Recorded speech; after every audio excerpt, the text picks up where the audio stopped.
আবারও কলঙ্কের কালো চাদরে মুখ ঢাকল সমাজের। কারণ আবারও এক অপ্রত্যাশিত ঘটনা তেলিয়ামুড়ায়।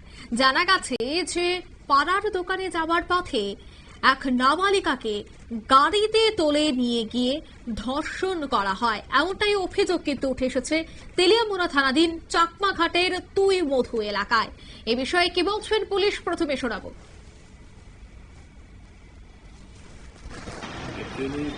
জরিনা বিবি একজন কমপ্লেনেন্ট, তো ওনার কমপ্লেন মোতাবেক ওনার মেয়ে কালকে সন্ধ্যা 7টা হবে দোকানে জিনিস নেওয়ার জন্য, গ্রামেরই দোকান, ওখানে যাচ্ছিল।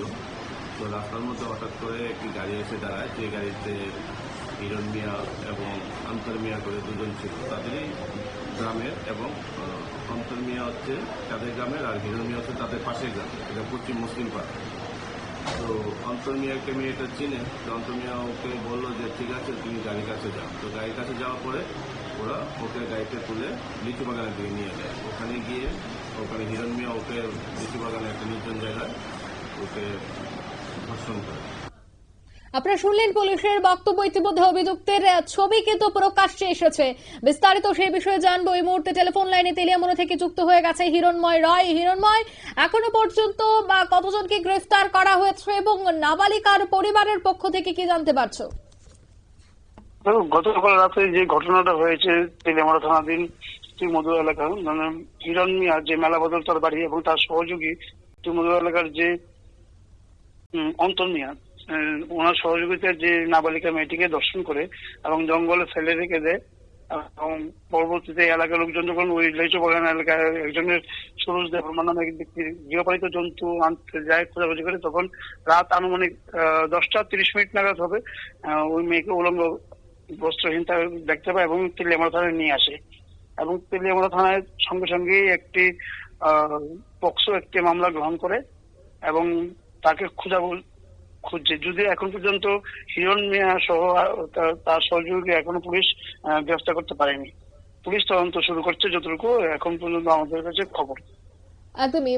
সেই অভিযুক্ত কি রাজ্য ছেড়ে চলে গেছে বা তার পরিবারের সাথেও কি যোগাযোগ করা হয়েছে? পরিবারের সঙ্গে বাড়িতে গিয়েছিল গতকাল রাতে, কিন্তু তেমন কিছু পায়নি এবং পুলিশ খুঁজছে এবং রাজ্য ত্যাগ করেনি। তবে যতটুকু জানা যায় এখন পর্যন্ত সে সোনামুড়ার দিকে হয়তোবা থাকতে পারে, যেহেতু তার একটা বোনের বাড়ি আছে সোনামুড়া এলাকাতে।